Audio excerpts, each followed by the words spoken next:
dia sepertinya tidak makan, matanya tidak makan. Itu karena ini tombolnya panjang.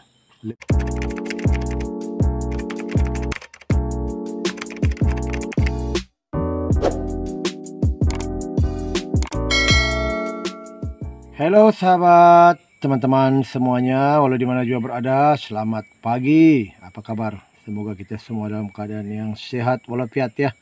Walau dimana juga berada dan apa juga yang kita kerjakan pada hari ini.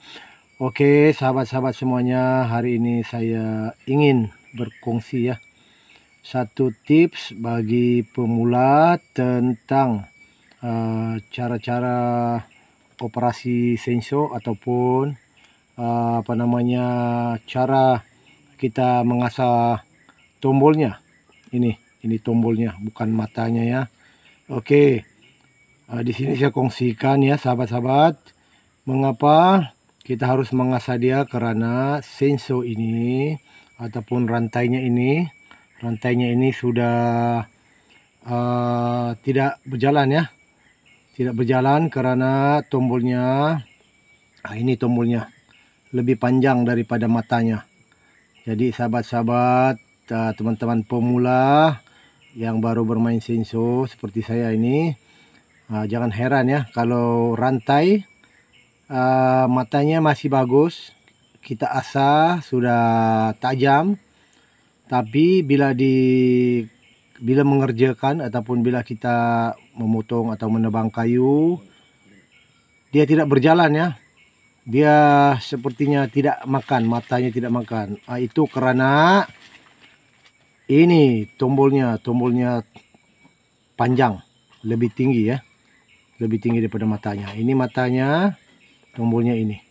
Ini kalau pandangan di sini seperti matanya tinggi, tetapi sebenarnya kalau, maaf ya sahabat kabur, kalau di penglihatan yang sebenar ya, ininya ini, tombol-tombolnya ini lebih panjang daripada matanya. Jadi sahabat-sahabat, jangan susah hati, jangan dibuang rantainya ya. Kita asah. Ini yang saya sudah asah. Ini yang saya sudah asah. Ini mana? Ini yang saya sudah asah sahabat. Ini ya sahabat, teman-teman, yang saya sudah asah sudah pendek daripada ini. Cumanya kekurangan saya di sini ialah karena saya menggunakan ini kikir bulat, karena saya sudah tidak terbawa kikir yang segitiga maupun yang kikir yang leper ya.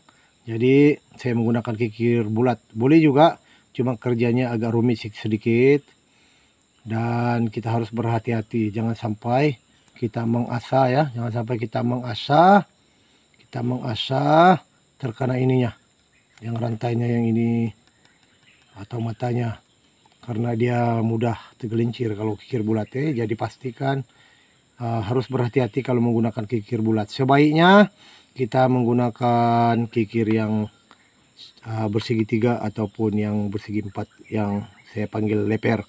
Tapi caranya ada, nanti saya tunjukkan caranya bagaimana menggunakan kikir bulat ini untuk mengasah, memendekkan tombolnya. Ada caranya sahabat. Oke sahabat, apabila kita mengasah dengan menggunakan kikir yang bulat, jadi kalau kita kerjakannya begini tadi ya, mudah tergelincir dan barangkali ya besar kemungkinan akan kena di sinilah atau di sini. Jadi kita gunakan idea kita buat kayu sebesar jari kelingking ya, dan kita bentuk dia menggunakan parang atau pisau. Kalau boleh berbentuk segitiga begini ya, segitiga. Jadi kita letakkannya di sini, kita letak di sini di antara mata ini ya dengan tombol ini.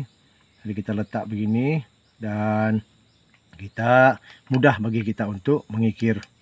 Matanya berada di sebelah sini, tombolnya berada di sini. Jadi kita mudah ya, senang untuk kita mengerjakannya. Dan Seperti ini ya sahabat. Ya, harus hati-hati juga walaupun ada kayunya. Jadi kikirnya ini ya, apabila berjalan seperti ini, kita haruslah pastikan tombol ini kalau boleh jangan terlalu sengit ke sana atau sengit ke sini ya. Kalau boleh kita bentuk dia seperti bentuk yang asal, yaitu begini. Ini bentuk asal yang saya belum kikir. Seperti dia di sini tinggi dan rendah ke sini ya, begini. Ini yang saya sudah asah ya sahabat. Yuk. Ini yang saya sudah asah. Dia kurang sempurna karena menggunakan kikir ini, kikir bulat. Walau bagaimanapun kalau dapat begini pun sudah cukup. Cukup ya. Ada bentuk membukit karena bentuk asalnya seperti bukit ya. Begini, menurun begini. Oke sahabat, jadi saya tunjukkan contohnya ya, begini. Tidak apa kikirnya makan di kayu, tidak apa, kita korbankanlah kikir ini ya. Kita asah dia begini sehingga dia kemudian sehingga dia sudah cukup ya, secukup yang kita perhatikan. Sambil itu kita tengok juga. Kemudian bila sudah pendek di sininya kita masukkan sedikit kayu ini agar itulah guna segitiga tadi, agar yang tadinya di sebelah sini, tidak perlu lagi tidak akan kena lagi. Jadi yang akan kena nanti di sini. Kita masukkan lagi kikirnya. Jadi bila saya gosok, tengok, lihat yang kenanya di atas. Kalau saya masukkan lagi yang besar begini, yang akan kenanya di tepi sini. Jadi di sininya sudah tidak kena lagi. Oke, itu adalah akal sendiri. Nampak sahabat? Ini untuk mengekalkan bentuknya. Jadi begitu ya. Oke sahabat. Jadi semoga perkongsian ini memberi sedikit manfaat ataupun berguna kepada sahabat-sahabat kita yang pemula bagi bermain dengan Shinso ini. Karena seperti saya dulu, saya heran ya, kenapa tidak berjalan. Tajam, matanya masih besar, tetapi bila digunakan tidak dapat menebang, tidak dapat memotong karena tidak berjalan ya. Sepertinya dia tersangkut. Jadi solusinya adalah potong tombolnya. Tombolnya ini harus dipotong. Dia lebih rendah daripada matanya. Jadi apabila sudah dipotong, ini ya sahabat, kalau sudah dipotong, kalau kita letakkan ini atas matanya dan ini, jadi tombolnya ini lebih pendek ya. Tidak, dia lebih pendek, lebih rendah daripada matanya. Mesti harus sedikit rendah. Kalau tidak, nanti mata ini tidak bisa makan sebab karena dihalang oleh ini. Hanya ini yang bersentuh di kayu. Jadi lihat sahabat ya, yang sudah dipotong. Nampak kan? Oke. Jadi yang belum dipotong sahabat ini. Yang belum dipotong ini mana ya? Oke, yang belum dipotong adalah ini. Hampir bersentuhan ataupun bersentuhan.